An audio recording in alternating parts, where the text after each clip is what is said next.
श्री राम समर्थ। नवंबर 22। भगवान बहुत ममतालु है। तुम बहुत परिश्रम करके यहाँ आते हो, कितनी झंझटें, कितनी तकलीफें तुम्हें भोगनी पड़ती हैं, और फिर यहाँ आने पर भी क्या कम दुर्दशा होती है। लेकिन क्या यह हमारी समझ में आता है कि हम यहाँ क्यों आते हैं, हमें क्या चाहिए? क्या सचमुच ही हमें भगवान चाहिए? हम प्रायः इसका विचार ही नहीं करते।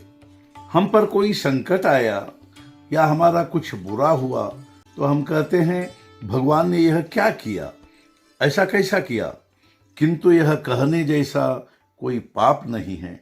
इसे तो भगवान में विश्वास न करने वाला आदमी अच्छा माना जाएगा, क्योंकि वह कम से कम भगवान ने बुरा किया ऐसा तो नहीं कहेगा। भगवान सचमुच बहुत ममतालु हैं। वह किसी का भी दुख सह नहीं पाता। क्या किसी माँ को अपने बच्चे को हुआ दुख या कष्ट अच्छा लगेगा?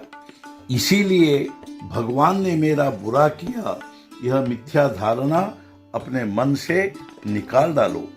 द्रौपदी को जब दुशासन ने वस्त्रहरण के लिए भरी सभा में खींचा, तब उसे लगा था कि पांडव यह दुष्ट कृत्य सह नहीं सकेंगे, वे मेरी दुर्दशा नहीं होने देंगे, वे दुशासन की धज्जियां बिखेर देंगे।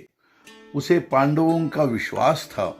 इसलिए जब दुशासन ने उसके आंचल की ओर हाथ बढ़ाया तो उसने धर्मराज की ओर देखा, किंतु धर्मराज को लगा कि यदि इस समय विरोध किया तो मेरे सत्य का पर्दा फाश हो जाएगा।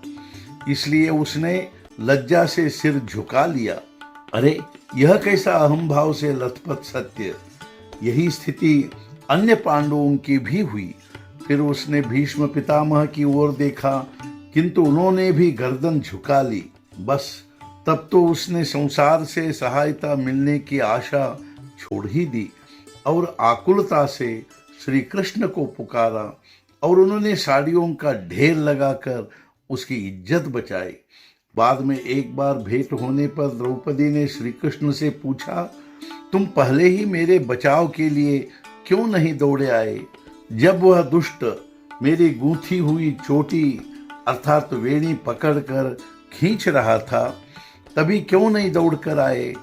तब श्री कृष्ण बोले, उसमें मेरा क्या दोष था?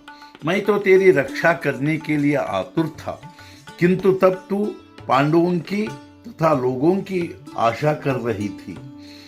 तुझे लग रहा था कि वे तेरी रक्षा करेंगे, इसलिए मेरे आने के लिए दरवाजा खुला नहीं था।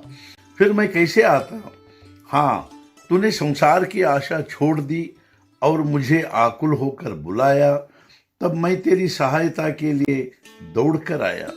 संसार की आशा और आसक्ति छोड़े बिना भगवान तक हमारी आँख कैसे पहुंचेगी? जिस वस्तु से हमें प्रेम होता है उसी की हमें आवश्यकता लगती है। क्या हमें भगवान की आवश्यकता लगी है? भगवान से प्रेम होने के लिए हमें उसके अखंड सहवास में रहने की अत्यावश्यकता है। यह सहवास यदि किसी से प्राप्त हो सकता है तो वह केवल उनके नामस्मरण से ही। मेरा यही कहना है कि भगवान का नामस्मरण कर उनका प्रेम प्राप्त करे। आज का मुख्य विचार, सभी बातों को भूलकर यदि हम भगवान को मनाएं तो वे कृपा करते हैं। सद्गुरुनाथ महाराज की जय। जय जय रघुवीर समर्थ।